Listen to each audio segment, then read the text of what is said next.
मेरा दिल आज भी वर्ल्ड वॉर 2 में मारे गए लोगों के लिए दुखता है।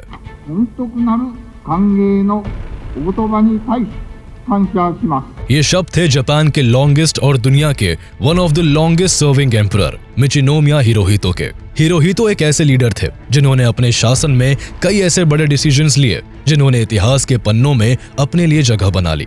आज भले ही इनका नाम कहीं खो सा गया हो, लेकिन एक वक्त था जब इन्हें हिटलर और म्यूसोलिनी जैसे डिक्टेटर्स से कंपेयर किया गया था। इन्हें वॉर क्रिमिनल, पावरलेस लीडर और गलत डिसीजन लेने के लिए न जाने कितनी बार क्रिटिसाइज किया गया। यही नहीं, हिरोहितो वही लीडर है जिन्होंने वर्ल्ड वॉर 2 में पर्ल हार्बर पर अटैक और वॉर में सरेंडर जैसे बड़े डिसीजंस लिए, जिसका जापान के भविष्य पर बहुत गहरा असर पड़ा। हालांकि कई बड़े लीडर्स की तरह इन्हें भी कई बार मारने की कोशिश की गई। इनकी खुद की आर्मी और नेवी ने इनके डिसीजंस को मानने से मना कर दिया, लेकिन इन्होंने वर्ल्ड वॉर 2 में मिली हार और जापान को बुरी तरह बर्बाद होने के बावजूद अपने देश और लोगों को काफी बेहतर तरह से निखार कर जापान को डेवलप्ड नेशन के रूप में लाकर खड़ा कर दिया। आखिर कौन थे हिरोहितो और कैसे ये हजारों एलिगेशंस के बाद भी जापान की गद्दी पर राज करने वाले लॉन्गेस्ट सर्विंग एम्परर बने? क्यों वर्ल्ड वॉर 2 में मिली भयानक हार के बाद भी हिरोहितो जापान के एम्परर बने रहे? और क्यों एलाइड पावर्स ने हिरोहितो को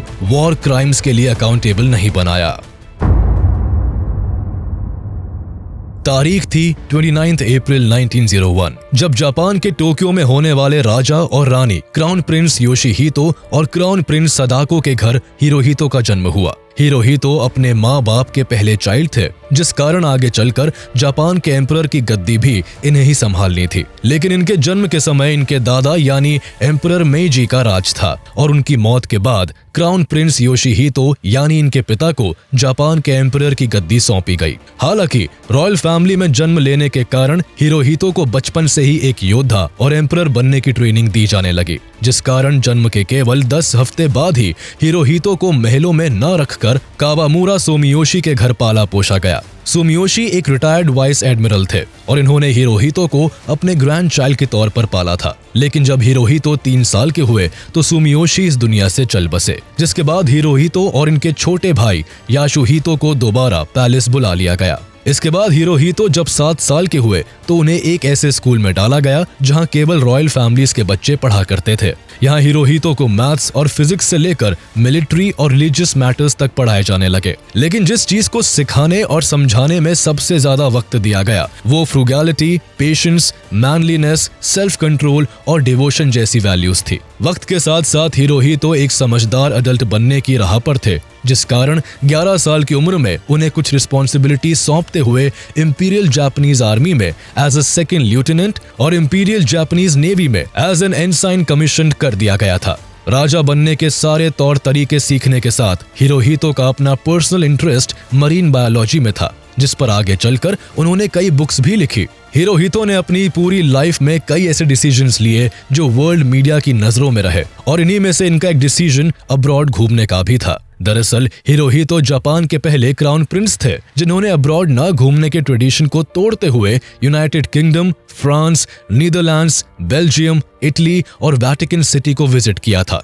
अपनी इस ट्रिप के दौरान हिरोहितो ने कई देश के हायर रिप्रेजेंटेटिव से भी मुलाकात की, जिनमें यूके के किंग जॉर्ज 5 और prime minister David Lloyd George और इटली के किंग विटोरियो एमानुएल 3 से लेकर कई बड़े अधिकारी शामिल थे।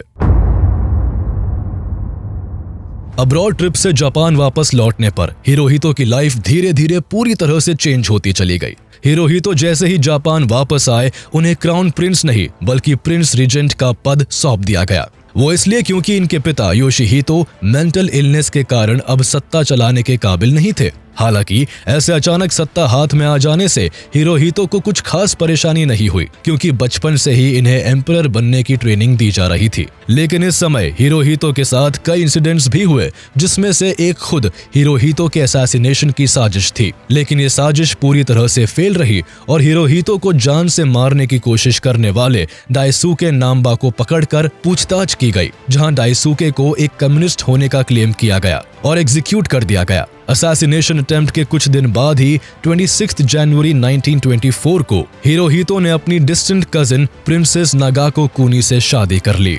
शादी के कुछ महीने बाद ही दिसंबर 1926 में हिरोहितो के पिता योशिहितो की मौत हो गई और हिरोहितो को ऑफिशियली एम्परर डिक्लेयर कर दिया गया। एम्परर बनने के साथ ही ताइशो एरा का एंड हुआ और शोवा एरा की शुरुआत। दरअसल हिरोहितो के पिता के राज को ताइशो एरा का नाम मिला था, जिसका मतलब ग्रेट जस्टिस था, लेकिन हिरोहितो के राज को शोवा एरा के नाम से जाना जाता है, जिसका मतलब एनलाइटेंड पीस है। वो बात अलग है कि इनके समय में जापान ने पीस जैसे शब्दों को कम ही देखा। अब फिर चाहे वर्ल्ड वॉर 2 हो, चाइना जापान वॉर हो या न्यूक्लियर अटैक से सरवाइव करना हो, ये सब जापान ने हिरोहितो के शासन में ही झेला। लेकिन हिरोहितो के एम्परर बनने के समय किसी को आने वाली तबाही की जरा भी भनक नहीं थी। हिरोहितो के शासन में कभी इन्हें इनके नाम से नहीं बुलाया गया, बल्कि इन्हें संबोधित करने के लिए हमेशा हिज मैजेस्टी द एम्परर शब्द का प्रयोग किया जाता था।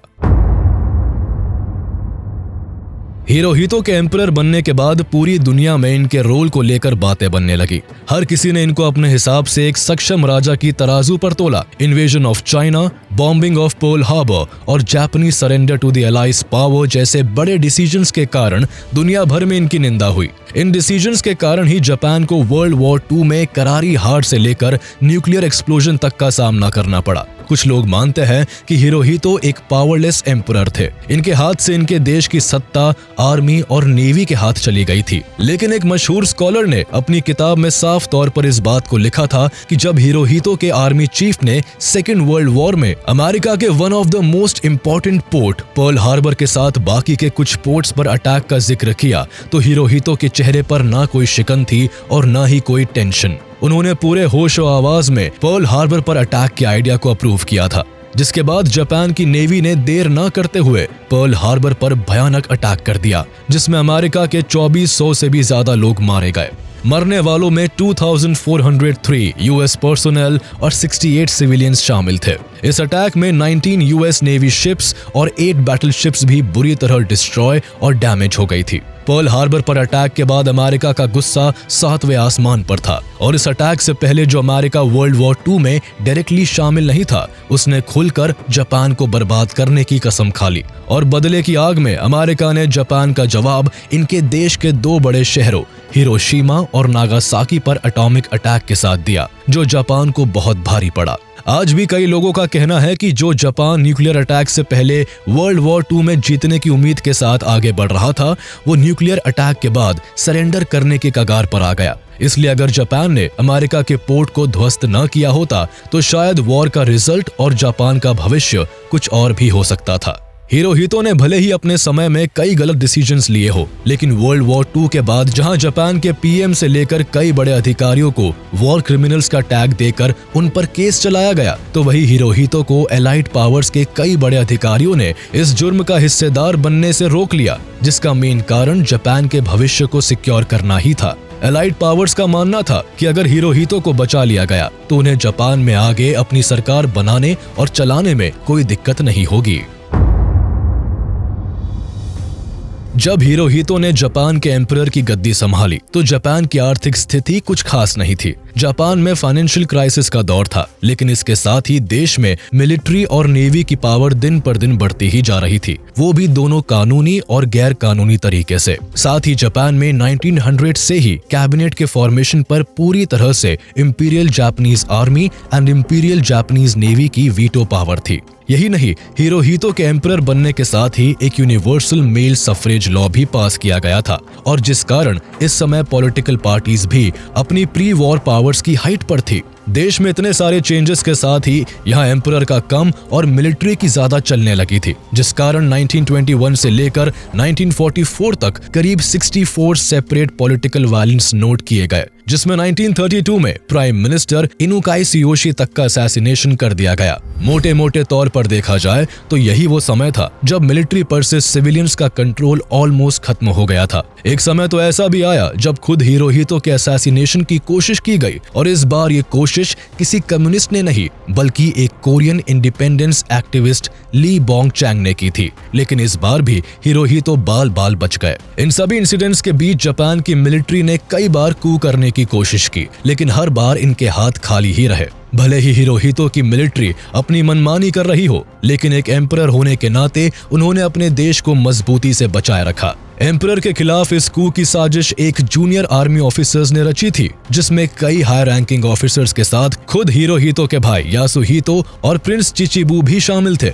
इस कू का मेन कारण डाइट इलेक्शंस में मिलिट्रिस्ट फैक्शन की ओर से पॉलिटिकल सपोर्ट की कमी होना था। मिलिट्री के लगातार विद्रोह के कारण जब चीफ शिगेरू होंजो ने हिरोहितो को कू की हर एक वजह को समझाया, तो हिरोहितो ने इमीडिएटली रिवॉल्ट करने वाले सभी ऑफिसर्स को रिबेल्स घोषित करने और रिवॉल्ट को शांत करवाने का आदेश दे दिया, जिसके बाद आर्मी मिनिस्टर योशियुकी कावाशिमा ने फौरन एम्परर के खिलाफ हो रहे सभी रिवॉल्ट्स को दबवा दिया। हिरोहितो की सत्ता में एक परेशानी ये भी थी कि देश के जितने भी प्राइम मिनिस्टर आए वो पॉलिटिकल पार्टी से ना आकर मिलिट्री से आए, जिस कारण कू के चांसेस अधिकतर बने रहते थे और इन मिनिस्टर्स में से भी कुछ को खुद हिरोहितो निकाल देते या उनका असैसिनेशन करवा दिया जाता।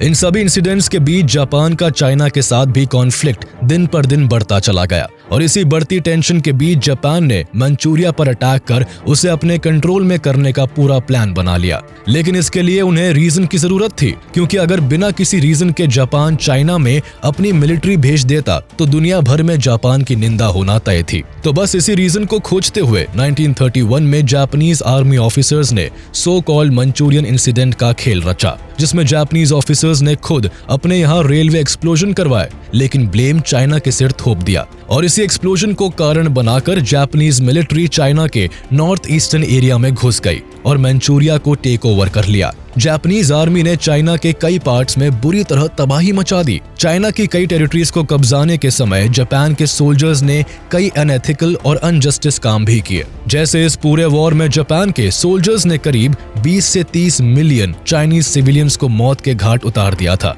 जिसमें करीब 23 मिलियन लोग एथनिक चाइनीज थे। जापान ने इस वॉर में चाइना के इतने लोगों को खत्म किया जितना कि नाजी हॉलोकॉस्ट में भी नहीं किया गया था। चाइना के इतने लोगों को एक बार में मारने के इस भयानक इंसिडेंट को रेप ऑफ नैनकिंग के नाम से भी जाना जाता है।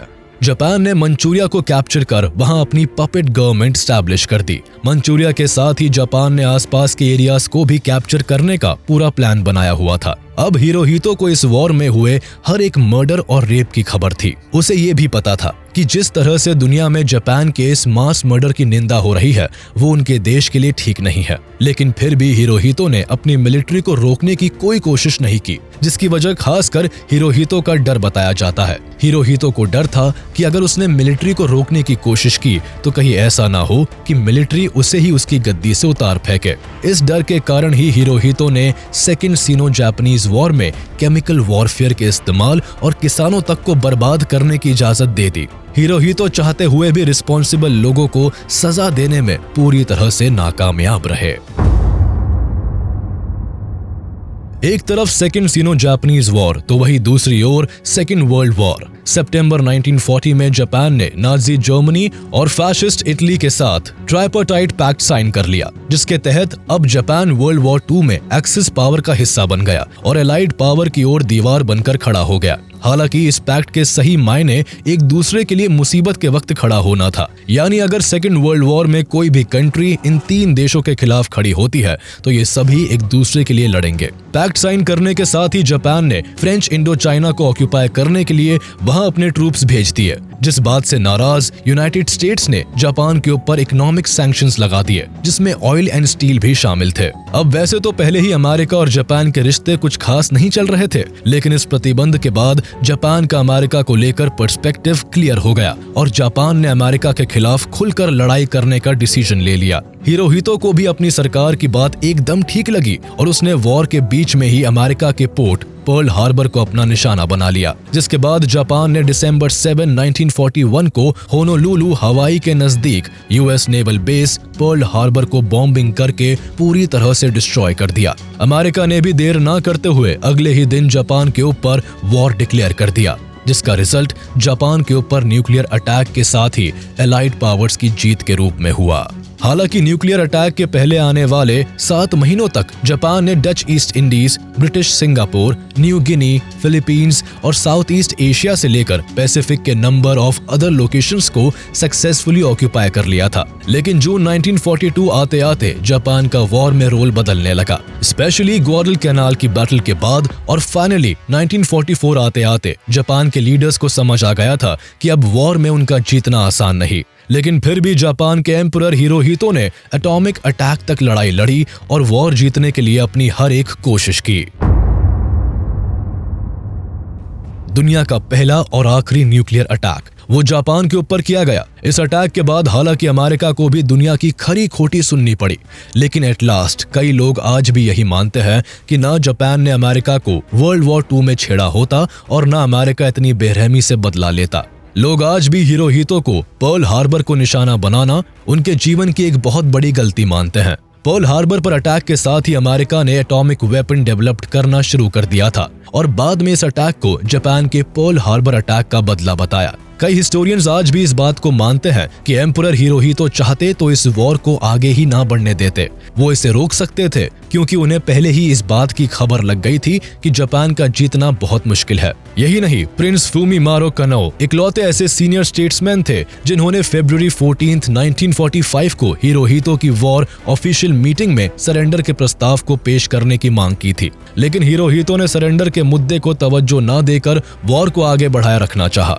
हिरोहितो को लगता था कि आने वाले अगस्त तक सोवियत यूनियन पीस को मद्देनजर रखते हुए नेगोशिएटिंग टर्म्स पर आ जाएगा। हिरोहितो के साथ बाकी के अधिकारियों ने भी सरेंडर के डिसीजन को इसलिए नहीं अपनाया क्योंकि उन्हें एम्परर की गद्दी को संभाले रखने की चिंता थी। वो नहीं चाहते थे कि सरेंडर के बाद कोई और उनके देश पर आकर राज करे। लेकिन न्यूक्लियर अटैक के बाद जापान की वॉर को कंटिन्यू रखने की शक्ति पूरी तरह से खत्म हो चुकी थी, जिस कारण 1945 में अगस्त 15 को पहली बार जापान के एम्परर ने रेडियो ब्रॉडकास्ट के जरिए अपने पूरे देश को सरेंडर का डिसीजन सुनाया। जापान के वर्ल्ड वॉर 2 में सरेंडर के बाद यहां यूएस के द्वारा फॉर्म किया गया कॉन्स्टिट्यूशन फॉलो किया जाने लगा, जिसमें एम्परर का रोल केवल सिंबल ऑफ द स्टेट बने रहने तक ही था। सरेंडर के कारण जापान को अमेरिका की सारी बातें माननी पड़ी और अपने देश को ना चाहते हुए भी यूएस के अकॉर्डिंग चलाना पड़ा। नए कॉन्स्टिट्यूशन की वजह से स्टेट में एम्परर की पावर होना या ना होना बराबर ही हो गया। लेकिन वॉर के बाद जिस हिरोहितो को पहली बार इनके देश ने सरेंडर के वक्त सुना था, वो काफी ज्यादा एक्टिव हो गए। हिरोहितो अब ज्यादा से ज्यादा अपने देश के लोगों से मिलते, उनकी दुख तकलीफें सुनते और पब्लिकली भी खुलकर बात किया करते। सरेंडर के बाद 1947 में हिरोहितो ने न्यूक्लियर अफेक्टेड एरिया हिरोशिमा भी विजिट किया और पब्लिकली एटॉमिक अटैक के लिए यूएस को क्रिटिसाइज किया। यही नहीं, यहाँ हिरोहितो ने वॉर के समय अपने रोल को लेकर दुख भी जताया। हिरोहितो इस बात को साफ तौर पर जानते थे कि वो चाहते तो बहुत कुछ होने से रोक सकते थे, लेकिन वो चाहकर भी कुछ नहीं कर पाए और ये बात हिरोहितो को हमेशा सताती रही। हालांकि अपनी कंट्रोवर्शियल लाइफ को हमेशा डिफेंड करने पर मजबूर हिरोहितो 1989 में इस दुनिया से हमेशा हमेशा के लिए अलविदा कह गए। हिरोहितो ने अपनी आखिरी सांसें इंपीरियल पैलेस में ही ली और इनकी मौत के बाद इनके बेटे आकिहितो ने जापान के राजपाट को संभालने की जिम्मेदारी उठाई। हमें उम्मीद है कि आपको हमारे वीडियो पसंद आया होगा। आगे हम और भी ऐसे ही इन्फॉर्मेटिव वीडियोस आपके लिए लाते रहेंगे। तब तक के लिए हमारा वीडियो लाइक कर दे और ऐसे ही इंटरेस्टिंग वीडियोस के लिए इसे सब्सक्राइब जरूर कर ले।